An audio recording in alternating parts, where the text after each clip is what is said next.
12 हफ्तों तक का हमल शर्तिया ज़ाया करें। मैदे को ज़ख्मों से बचाएं। बच्चे की पैदाइश करने में मदद दें, मगर कैसे? मुकम्मल इन्फॉर्मेशन देखने के लिए वीडियो को एंड तक देखें ताकि आपको सही इन्फॉर्मेशन मिल सके। अगर आपने अभी तक हमारा यूट्यूब चैनल सब्सक्राइब नहीं किया तो अभी हमारे चैनल को सब्सक्राइब कर लें और बेल आइकन प्रेस करना ना भूलें ताकि मज़ीद इन्फॉर्मेटिव वीडियोस आप तक बआसानी पहुंच सकें। तो डियर व्यूअर्स, चलते हैं अपने टॉपिक की तरफ। आज हम बात करने वाले हैं टैबलेट बरीकी के हवाले से। इसके यूजेस, साइड इफ़ेक्ट्स, कॉन्ट्राइंडिकेशंस और डोजेज के कि किस तरह से इस्तेमाल की जा सकती है। सबसे पहले बात करते हैं कि इस टैबलेट का जेनेरिक नेम क्या है। इस टैबलेट का जेनेरिक नेम मेज़ोप्रोस्टोल 200 माइक्रोग्राम है। इस टैबलेट को सामी फार्मास्यूटिकल्स प्राइवेट लिमिटेड वाले तैयार करते हैं। अब बात करते हैं इस टैबलेट के इस्तेमालात की कि इस टैबलेट को किस लिए इस्तेमाल किया जा सकता है। मेज़ोप्रोस्टोल हार्मोन के ग्रुप प्रोस्टाग्लैंडिन्स से ताल्लुक़ रखता है, जो कि बच्चादानी यूट्रस की कॉन्ट्रैक्शन, सिकुड़ने और सर्विक्स के खुलने यानी ओपनिंग का सबब बनता है। मेज़ोप्रोस्टोल को मैदे को ज़ख्मों से बचाने के लिए इस्तेमाल किया जाता है। टैबलेट मेज़ोप्रोस्टोल को एनसैड्स यानी non steroidal anti inflammatory drugs की वजह से मैदे में होने वाले ज़ख्मों को ठीक करने के लिए इस्तेमाल किया जा सकता है। एनसैड्स क्या है? NSAIDs non steroidal anti inflammatory drugs को कहा जाता है, जो कि ओटीसी यानी ओवर द काउंटर ड्रग्स हैं, जिनके लिए आपको किसी डॉक्टर की प्रिस्क्रिप्शन की ज़रूरत नहीं होती। वो ओटीसी ड्रग्स कहलाती हैं, जैसे कि Brufen, naproxen sodium, aspirin, diclofenac sodium वगैरह। इनके बेदरीग इस्तेमाल की वजह से मैदे में होने वाले ज़ख्मों को ठीक करने के लिए इस्तेमाल कर सकते हैं। अब बात करते हैं इस टैबलेट के गायनेकोलॉजिकल यूजेस की।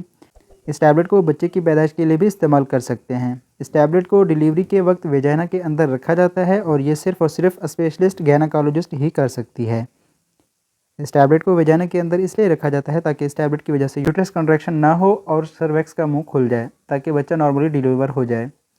इसके साथ इस टैबलेट को अबॉर्शन के लिए भी इस्तेमाल किया जाता है, यानी बच्चा ज़ाया करने के लिए भी इस्तेमाल किया जाता है। टैबलेट को 3 माह तक के बच्चे को ज़ाया करने के लिए इस्तेमाल किया जा सकता है, और ये टैबलेट डॉक्टर्स आपको तभी रिकमेंड करते हैं जब वो अल्ट्रासाउंड करते हैं और बच्चे के बनने में कोई प्रॉब्लम आ रही हो, या फिर अगर कोई उसकी पैदाइश ना चाहता हो, तब ही डॉक्टर इस टैबलेट को तजवीज़ करते हैं। इस टैबलेट को पोस्टपार्टम हेमोरेज को ट्रीट करने के लिए भी इस्तेमाल किया जाता है। पोस्टपार्टम हेमोरेज क्या है? पोस्टपार्टम हेमोरेज नॉर्मल डिलीवरी के बाद औरत का ज़्यादा खून चलना पोस्टपार्टम हेमोरेज कहलाता है, तो इसको ठीक करने के लिए भी इस्तेमाल किया जाता है। तो ये थे इसके इस्तेमालात। अब बात करते हैं इसकी कॉन्ट्राइंडिकेशंस की कि कौन से लोग इसको इस्तेमाल नहीं कर सकते। इस टैबलेट को वो ख़वातीन इस्तेमाल नहीं कर सकती जो कि मेज़ोप्रोस्टोल से एलर्जिक हों।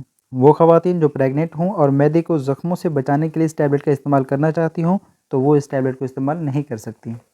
तो ये थी इसकी ममानियत। अब बात करते हैं इस टैबलेट के साइड इफ़ेक्ट्स की कि इसके साइड इफ़ेक्ट्स क्या हो सकते हैं।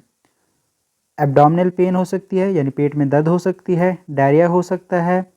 जीआई डिसऑर्डर्स भी हो सकते हैं, यानी गैस्ट्रोइंटेस्टाइनल की बीमारियां भी हो सकती है। मैदे की प्रॉब्लम्स हो सकती हैं। ख़वातीन में इसके साथ स्पॉटिंग यानी खून के दाग, थोड़ा थोड़ा खून आना, माहवारी की प्रॉब्लम्स, वेजाइनल ब्लीडिंग हो सकती है। तो ये थे इसके साइड इफ़ेक्ट्स। अब बात करते हैं डोजेज की कि इसकी कितनी डोज लेनी चाहिए और किस तरह लेनी चाहिए। पोस्टपार्टम हेमोरेज से बचने के लिए इसकी 400 माइक्रोग्राम से 600 माइक्रोग्राम की खुराक डिलीवरी के फ़ौरन बाद मरीज़ को ओरली यानी मुंह के ज़रिए दी जाए या फिर वेजाइना के अंदर रखी जाए।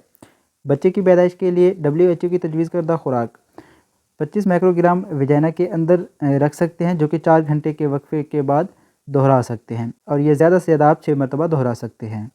या फिर ओरली यानी मुंह के ज़रिए 50 माइक्रोग्राम की खुराक 4 मरतबा दोहराई जा सकती है। इसी के साथ साथ अगर आप इस टैबलेट को अबॉर्शन के लिए यूज़ करना चाहते हैं, आप चाहते हैं कि आपका बच्चा ज़ाया हो, आपके बच्चे में कोई प्रॉब्लम है, आपका बच्चा सही नहीं है, या फिर आप इस बच्चे को नहीं चाहते, तो उसके लिए आपको इसकी 2 टैबलेट्स दिन में 3 मरतबा इस्तेमाल करनी पड़ेगी। आप इसकी 2 टैबलेट्स सुबह, 2 दोपहर और 2 शाम तक इस्तेमाल करें, तो आपका बेबी ज़ाया हो जाएगा। बात करते हैं कि अगर मैदे को ज़ख्मों से बचाना हो या फिर मैदे पर एनसाइड्स यूज़ करने की वजह से ज़ख्म हो गए हैं, तो उसको ठीक करने के लिए डोजेज किस तरह से ली जा सकती है।